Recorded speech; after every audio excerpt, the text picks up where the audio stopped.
Each night, tens of thousands of people sleep in tent cities crowding the palm-lined boulevards of Los Angeles. But a struggling musician from South LA thought he had a creative temporary fix. He crowdfunded $100,000 and built dozens of solar-powered tiny houses to shelter the homeless. But on the morning city officials were gathering to celebrate their new nearly $2 billion plan to end homelessness, police and garbage crews were descending on the tiny homes, ordered by the city to seize and destroy them.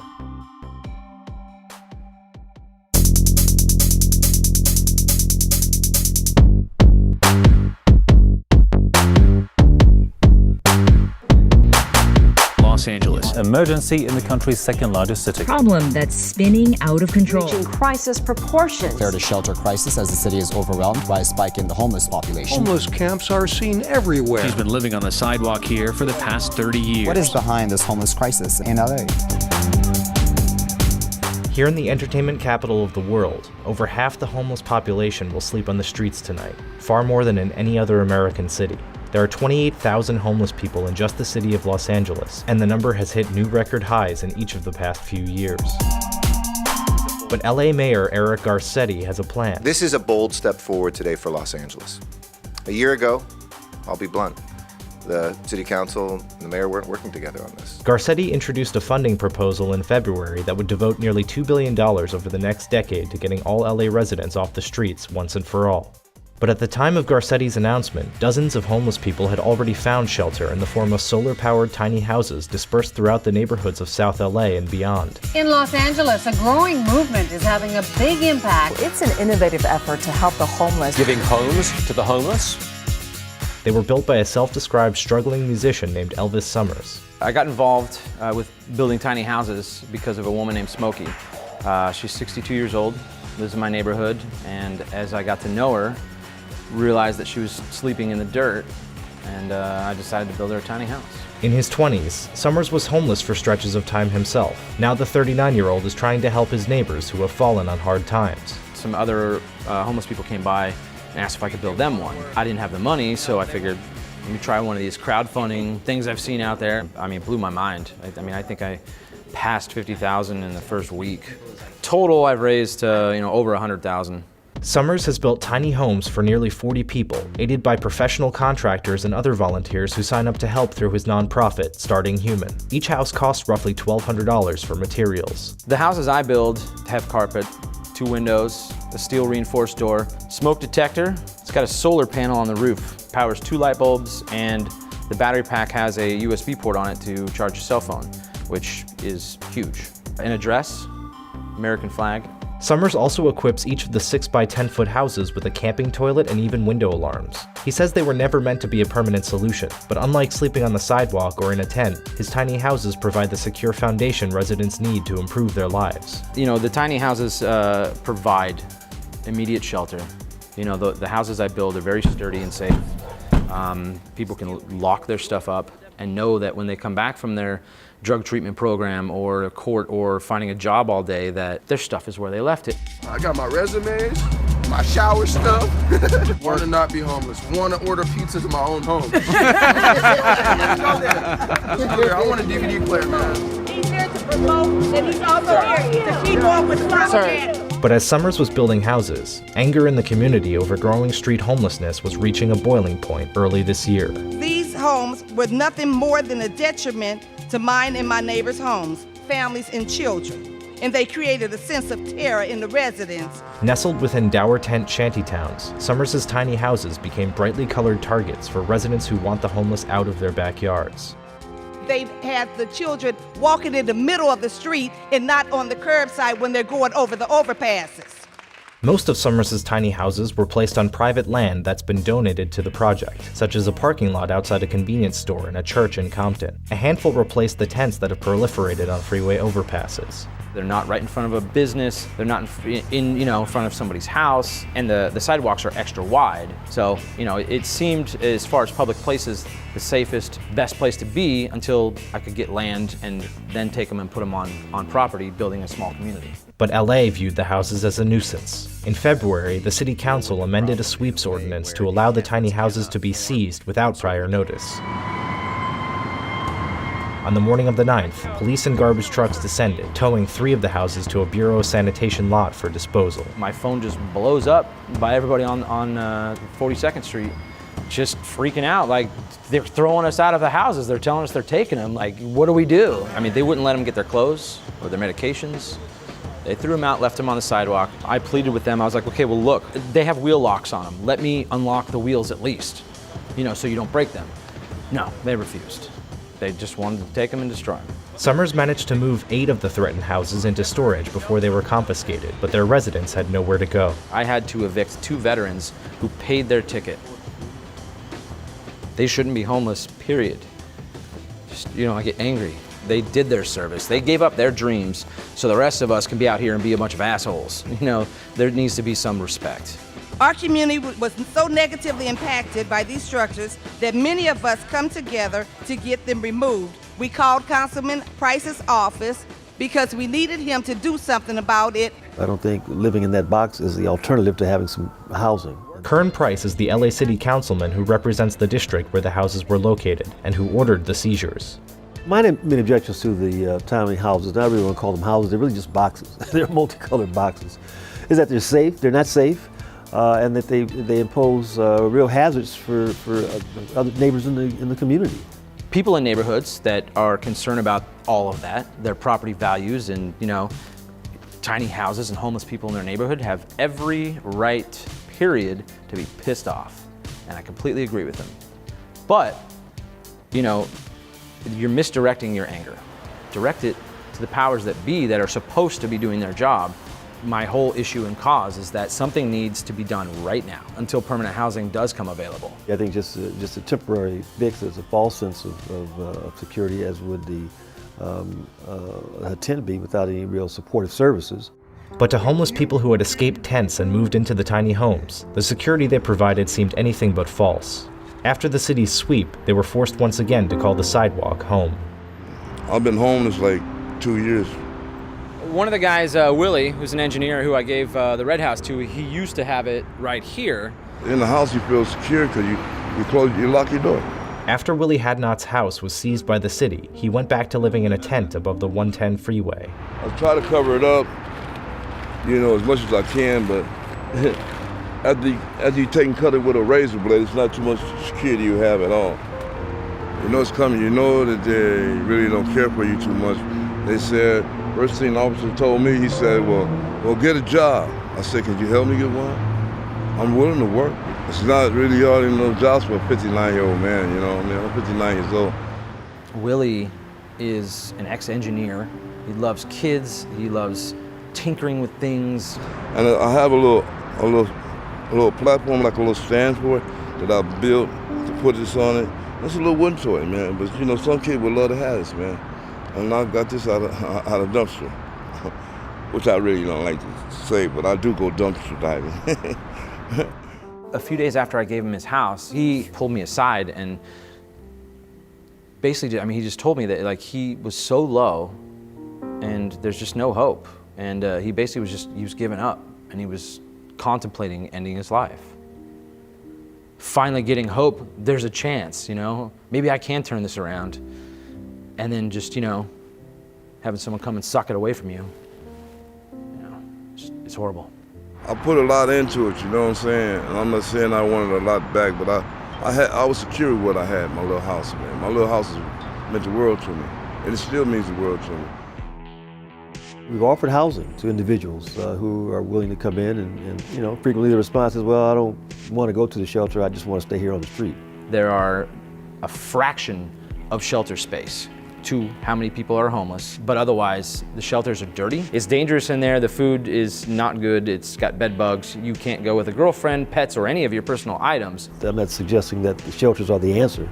It obviously is a temporary step, an alternative step. I think it's a better step, than someone sleeping on a sidewalk under a bench or on a bench. I think the way you make it better is having some kind of coordinated services, where you can refer people to the kind of assistance they need, as opposed to giving them a structure, letting them think that they've got it, that they're okay now because they're sitting in a little box, and that their problems are going to be solved. You go out and spend, many nights on the street and be treated as a monster, and then be given, a warm place to stay and tell me you're not going to call it a home.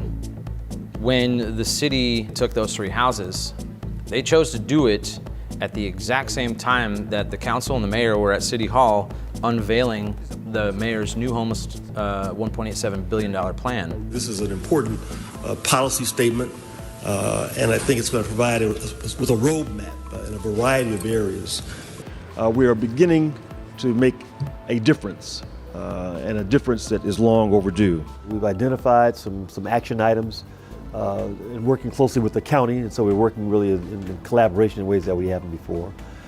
We have identified a need to come up with some funds, a specific number of some funding for a prolonged period of time. Everything that they have been doing, and it doesn't work.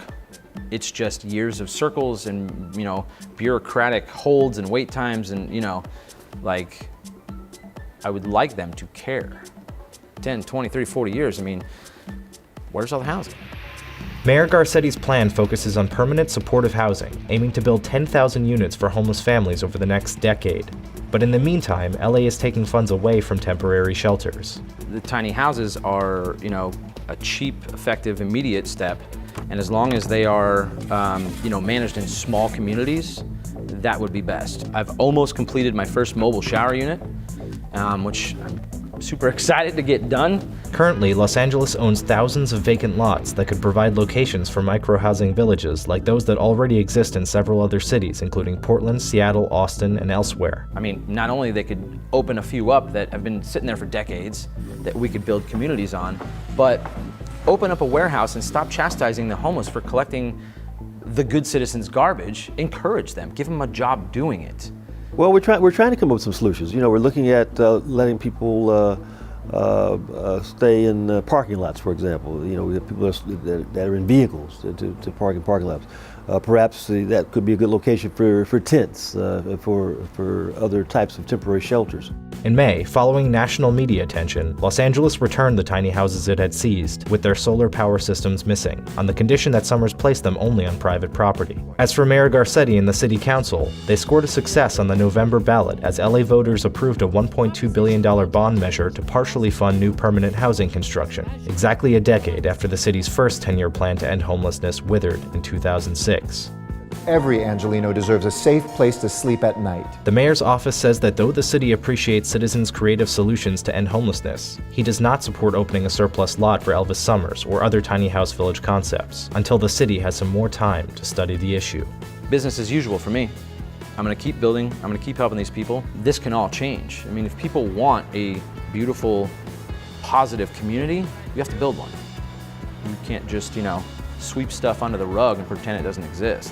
If I, can't get through to the city to open their minds, to actually give a crap about what's going on, to the people of our city and create change with me, I'll do it myself then. And with all the support that I do get and everybody that doesn't want to come and contribute, I'll get private land, we'll build small communities, we'll save these people's lives. There's no fish out here. I just got over walking pneumonia, being out here on the street.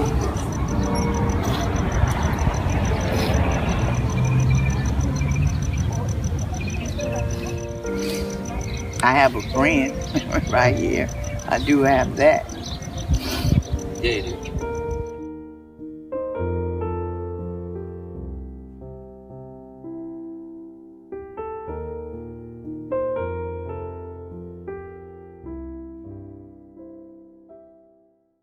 The question was about the social context. No, okay, let's go back. And social. So, in the States, in the United States in the 60s, we had, and 50s and 60s, early 70s, we had a thing called the Civil Rights Movement. Malcolm X, Martin Luther King, Medgar Evers, Stokely Carmichael, now Kwame Ture, and others. Black Panther Party, Weathermen, et cetera, et cetera. This movement for freedom always existed within the United States. In the United States, we have a huge abolitionist movement, people who are against slavery. And most of them are white people, to be honest with you. in the United States. Most of the people who are against slavery in the United States are white people. You would think that black people would be the ones at the forefront of the abolitionist movement, and we are. I mean, I could quote Frederick Douglass, I can go to Nat Turner, I could talk about Harriet Tubman and others.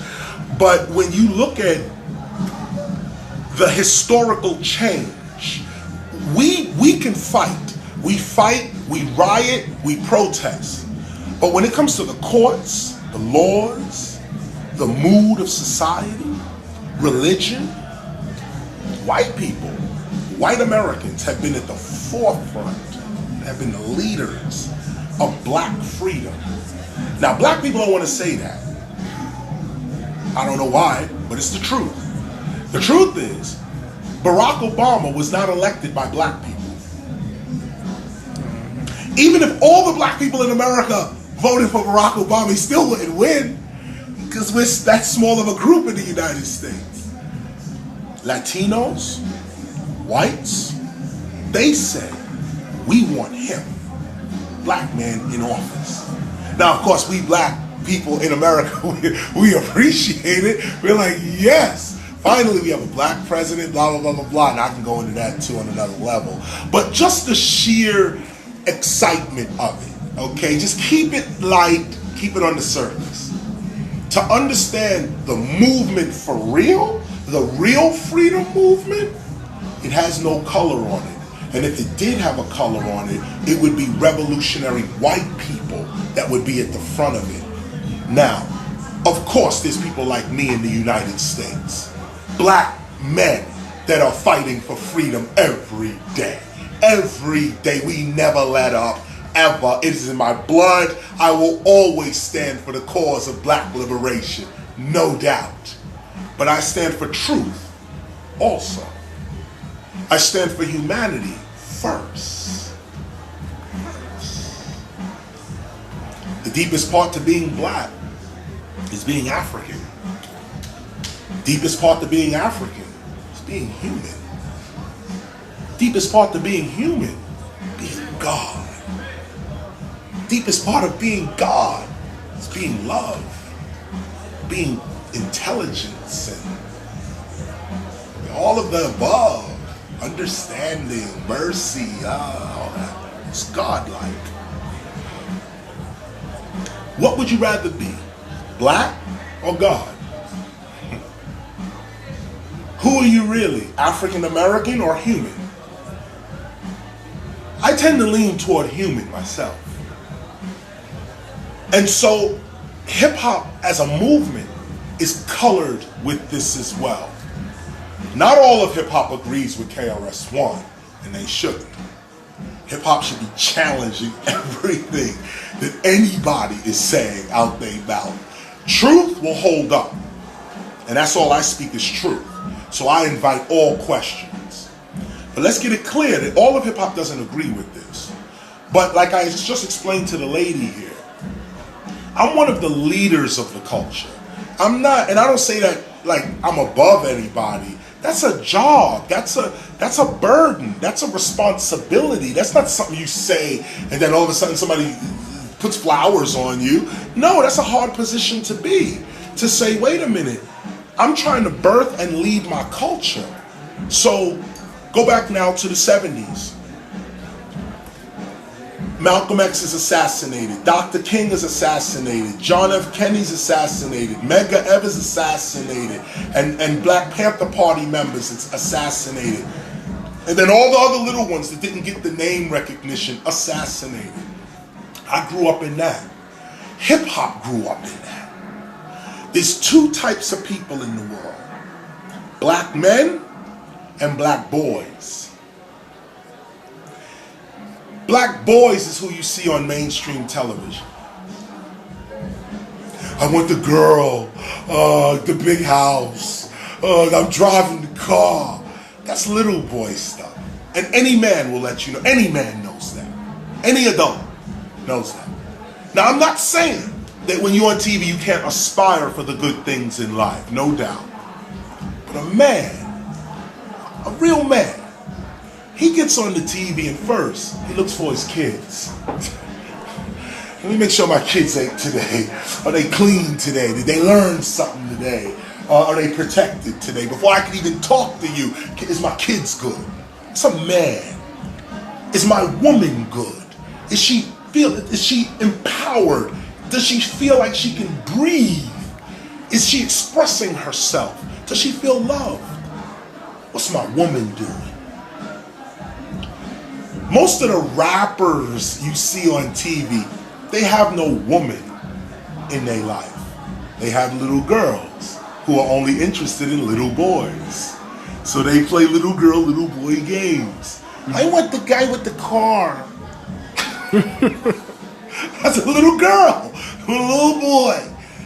I can't argue with that. Leave all that over there, okay? There's a little girl, little boy arena that rappers play into. But the majority of us are men and women, the majority of us. So the movement starts with black men. Hip hop begins with black men in particular. In particular, not black boys, not white boys, not Asian boys. Men, black men talking to white men who are talking to Asian men who are talking to Latino men. We all come together and we say, like my man, I can run down, like in graffiti, you got Takey 183, one of the most famous graffiti writers in hip hop. He Greek. You got Quick and Scene, who I think is Italian. Scene, rest in peace, he passed. But Scene is he's a legend in graffiti writing. It's a white kid. Cap, Big Cap, who used to run around crossing everybody out. White kid. They not hip hop? Of course they hip hop. But also, they recognize that this ain't about color. This ain't about race. Even white kids that live in the neighborhoods in the Bronx, they know they're just as oppressed as we are. And they feel it every day. These are men, okay? Men, white men, who are getting hit over the head by the cop, called nigger lover. Or you just want to be a nigger lover, by other white men. You walking down the street with your black girlfriend, and you got blacks and whites dissing you because whatever. No, that's a man standing for his principles. I don't give a fuck what y'all think about me and my wife. I'm a man. Step over here, I'll give you two in your head. That's what I'm talking about. Now, that's where hip hop comes from. That. And that's what we're missing. Because now everyone regards hip hop as mainstream and MTV, and that's little boy stuff. Even the executives that work at MTV are little boys and little girls, all of them. Because there's no way a man is going to program what's being put on MTV. No way. You cannot say you are a man and then program MTV to be what that bullshit is. You don't think that that is selfish, man? No. The selfish reduces you to a boy. Yeah, okay. The minute selfish, boy. Angry, boy. Racist, boy. Sexist, boy. All that, just anything you put in front, take you down the board. Now you may start out as a man, but the minute you open your mouth, we're gonna see if you really a man or not. We're gonna see. And what's happening is rap music through mainstream media is turning all boys into boys. They're not raising them as men. They're not raising us up as men. And this is the movement of hip hop, maturity. This is it. At least the first part of it was maturity. I'm not that kind of man. I'm this kind of man. And now we're gonna stand on it. What is it? It's Malcolm X. Oh, word. What is it? It's the Black Panther Party. Oh, word. You go to any prison in the United States right now. Go to any prison in the United States. If they know, if the prisoners that are there, if the people, the inmates that are there, if they know that you stood for revolution, you have no problems in prison. If they saw you on the TV, and they in prison, and they saw you on the TV go, gangster, gangster, I got the guns out, we on the corner selling crack, The minute you get in prison, you're finished. You're done. You're done. Oh, you a gangster? Come on in here now. Come on in here with some real gangsters. And let's show you what gangster is. Because the people, most of the inmates in prison started out as boys, went to prison and became men. Then they're in prison, they realize, damn, I shouldn't have killed that person. I shouldn't have robbed that person. But now you in prison. So now you realize yourself, but you in prison. So now you get aggravated with other people who are talking about robbing and shooting and killing and selling drugs. You're like, yo, all you're gonna do is wind up right here. So if you dumb enough to be out there talking like that, the minute you come in here, dude, we waiting for you. I'm waiting for you. But now you let somebody like Chuck D or Immortal Technique or Dead Prez or let any of them go to jail for any reason. They'll have dudes washing their underwear out for them and being like, yo, dog, yo, what you stand for, we protecting you on that right now. You let Cypress Hill be real. Let him go to prison and see the Mexicans come around him like a general. Ain't nobody touching Be Real right here. They say it in their language. But this is manhood. Manhood! Yes. Right after manhood, here comes womanhood. And it's not right after, it's really first, and I'm gonna show you why. Hip hop politically begins with men. It begins with black men. It really does. It begins with the attitude of black men. The Latino man was with that too, and then the white man was with that too. But Kool Herc, the father of our culture, the reason he went outside to play his music at 1520 Sedgwick Avenue, actually inside in the community center, the reason he went was because of his sister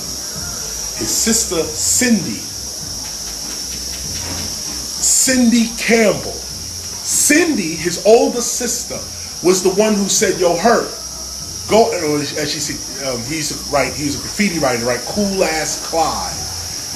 And it was his bigger sister that said, could you DJ for my birthday party? And he left the walls and became a DJ and started playing, James Brown and Apache and all these classic records now. But let me go from him to her. Women, not little girls, women, real women, is the purpose of hip hop, is the glue of hip hop. It's the glue of it. Men are the outward appearance of hip hop, black men. Behind them is all kinds of women. Start with Cindy, with Kool Herc. And Pebbly Pooh, first female MC, who was with Kool Herc. Take it all the way over to Sha Rock, who was with Funky 4+1 More. Take it over to Roxanne Shante, who had many battles and won, by the way. Take it over to Salt and Pepper. Take it, who was battling Dougie Fresh when they first came out. Take it over to Queen Latifah, MC Lyte. These are hip hop women, okay? Take it over to them. Now, women are also the executives. Sylvia Robinson, legendary woman, her soul rest in peace. She was the founder and president, CEO of Sugar Hill Records. The first rap records to come out in a major way, putting aside the Fatback Band's King Tim III, which is true scholarship. But coming over to Sugar Hill Records, that was ran by a black woman. Grandmaster Flash, Treacherous 3, Furious 5, Sequence, all of a black woman. See the vision and put it out. I say all of this to say, what causes the movement of hip hop? First, Africa Bambaataa caused it.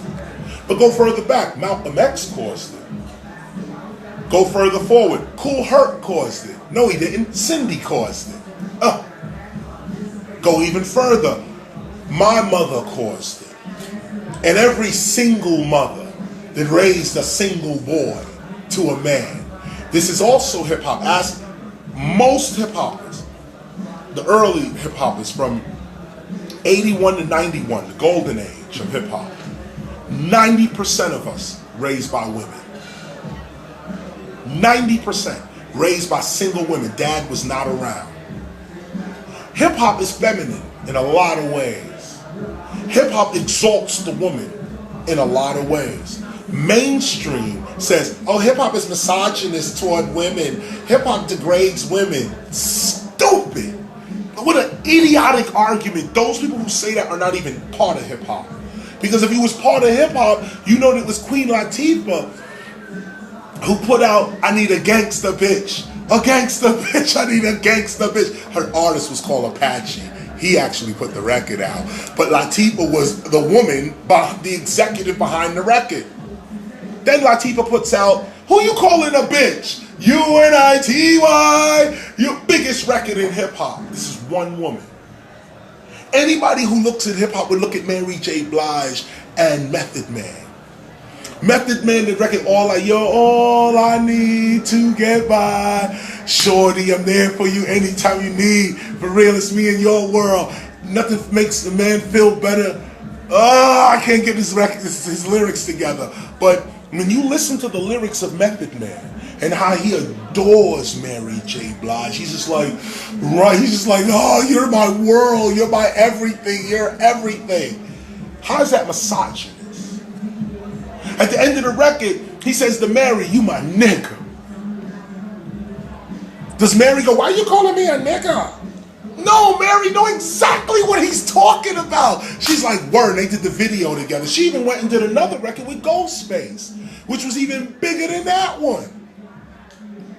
This is real hip hop. Real hip hop. Not sociologists, not professors. They don't even know their own subject. How you gonna look at hip hop? They don't even know their own subject. They don't even know what sociology is. So to put a period on it real quick, there's a little period here. The movement of hip hop, peace, love, unity, having fun. It comes out of the civil rights movement, the continuation of that struggle to get free.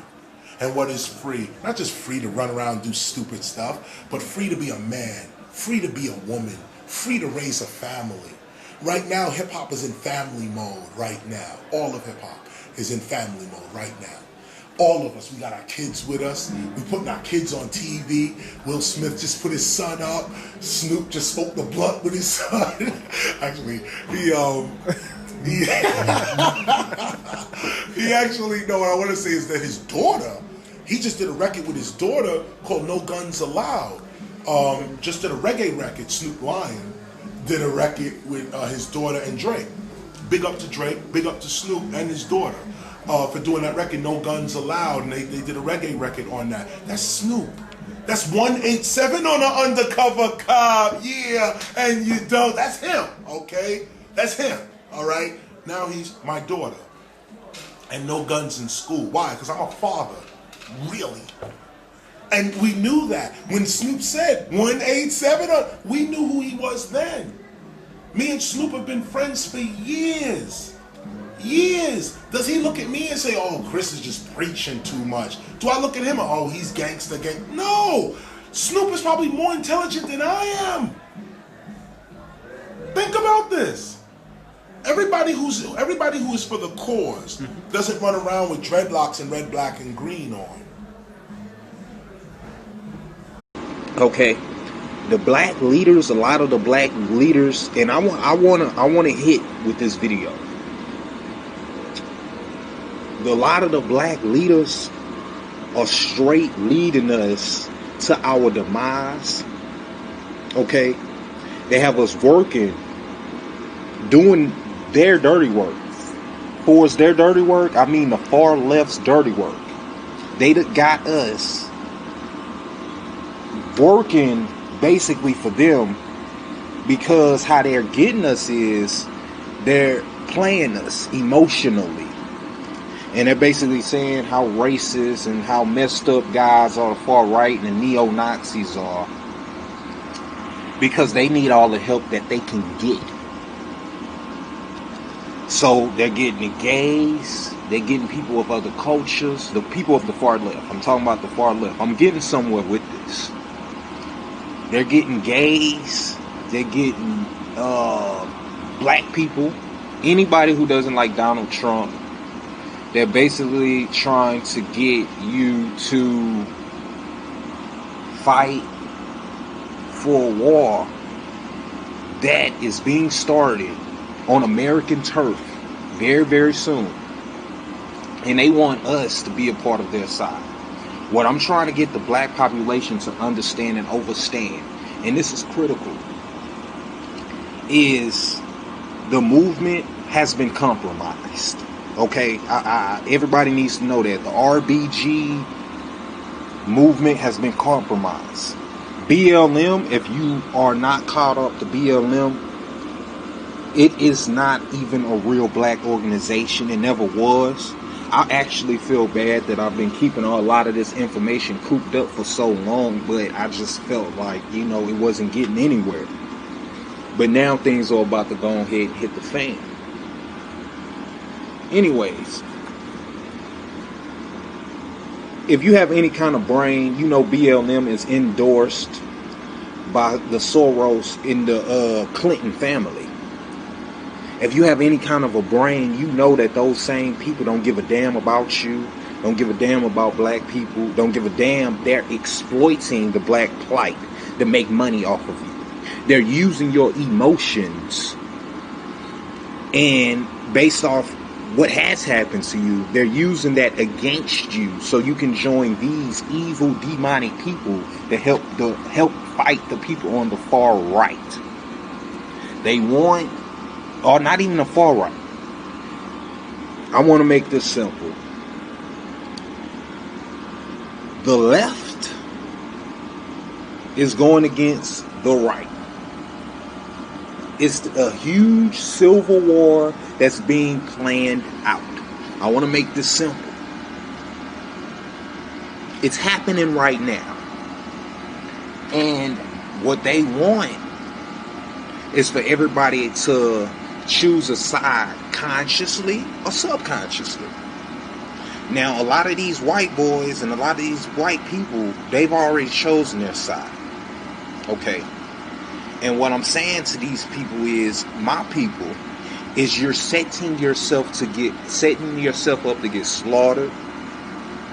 Okay. Become armed. Okay.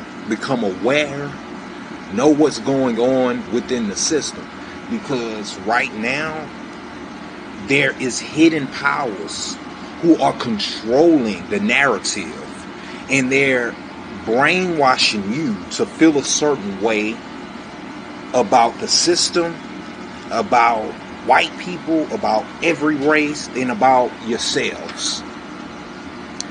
Do not let these beasts, do not let these evil people do this. And I'm not talking about any particular race, man. You got black people, man. Like I said, the movement has been compromised. There is no black RBG movement. If you were claiming BLM, you a real sad motherfucker. For the simple fact that BLM has always, and from the very beginning, was